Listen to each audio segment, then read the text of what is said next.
नमस्कार मित्रांनो, आज आपण आपल्या ब्रूडिंग रूममध्ये किती टेम्परेचर पाहिजे ते बघणार आहोत. तुम्हाला स्क्रीनवर दिसतच असेल.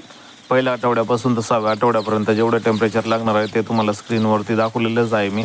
तरी पण मी तुम्हाला सांगून देतो. पहिल्या आठवड्यामध्ये 35 डिग्री सेल्सिअस पाहिजे, दुसऱ्या आठवड्यामध्ये 32 डिग्री सेल्सिअस पाहिजे, तिसऱ्या आठवड्यामध्ये 30 डिग्री सेल्सिअस पाहिजे, चौथ्या आठवड्यामध्ये 27 डिग्री सेल्सिअस पाहिजे, 5व्या आठवड्यामध्ये 24 डिग्री सेल्सिअस पाहिजे, 6व्या आठवड्यामध्ये 21 डिग्री सेल्सिअस पाहिजे.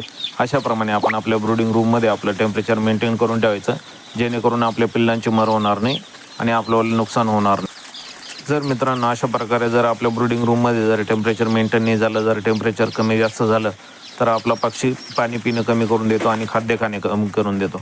आणि पाणी आणि खाद्य जर कमी झालं तर आपला पक्षी ॲटोमॅटिक वीक होतो आणि वीक झाल्यानंतर त्याची ह्युमिनिटी पॉवर कमी होते. ह्युमिनिटी पॉवर कमी झाल्यामुळे तो लगेच रोगांना बळी पडतो आणि हळूहळू आपल्यावाली मॉर्टिलिटी चालू होऊन जाते. आपली मॉर्टिलिटी चालू झाल्यानंतर मग आपण अचानक विचार करतो की असं का व्हायला लागलं. पण आपल्या लक्षात राहत नाही की आपण ब्रूडिंगमध्ये आपण टेम्परेचर कमी जास्त केलेलं आहे, त्यामुळे आपल्यावाली मॉर्टिलिटी चालू झालेली आहे. एकदा पक्षी जर वीक झाला तर मग त्याला रिकवर होण्यासाठी खूप वेळ लागतो, कारण की त्याची ह्युमिनिटी पॉवर पूर्ण डाऊन झालेली असते. म्हणून मित्रांनो, अगोदरच आपण ब्रूडिंग रूममध्ये लक्ष ठेवायचं आणि आपलं जे सांगितल्याप्रमाणे टेम्परेचर आहे ते मेंटेन करायचं. कारण की क्षेत्रामध्ये जे नवीन व्यक्ती आहेत त्यांना या गोष्टींची माहीत नाही, त्यामुळे हा व्हिडिओ त्यांच्यासाठीच आहे खास.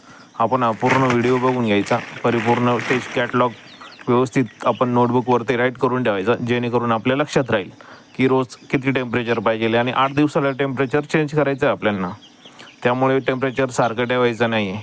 आणि जर जास्तच थंडी असेल तर आपण 35 डिग्रीवरून 36 डिग्री पण सेल्सिअस आपण टेम्परेचर वाढवू शकतो. हे फक्त आपण हिवाळ्याच्या दिवसामध्येच करू शकतो.